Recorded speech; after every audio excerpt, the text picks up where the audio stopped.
Sometimes we want to know if multiple reference variables are pointing to the same thing. My sibling and I share a pair of shoes. When I'm wearing them, they're my shoes. When my sibling is wearing them, they're their shoes. We are both referring to the same pair of shoes. My shoes and their shoes are two aliases for one object. An alias is when two reference variables point to the same object. Let's say we have a shoe class. It has an instance variable for size. Let's create a shoe object called first shoe and another shoe object called second shoe. Both are size 10.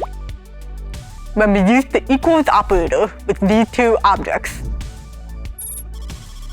it checks if the first shoe and second shoe variables point to the same memory location. In this case, the expression returns false because first shoe and second shoe are two different objects. Since these are objects, we can try comparing them using a method. Remember the toString method? The object class also has something called the equals method.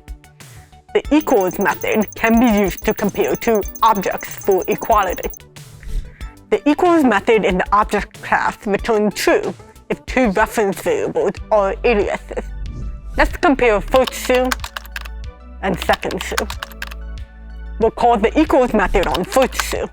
Then we pass the object we want to compare to as the argument. In this case, we will pass the second shoe. When we compare first shoe and second shoe using the equals method, it will return false. First shoe and second shoe are not aliases because they do not point to the same object. If we give first shoe an alias called third shoe, then we can use the equals method to compare the two. It will return true because they are two different names for a single object.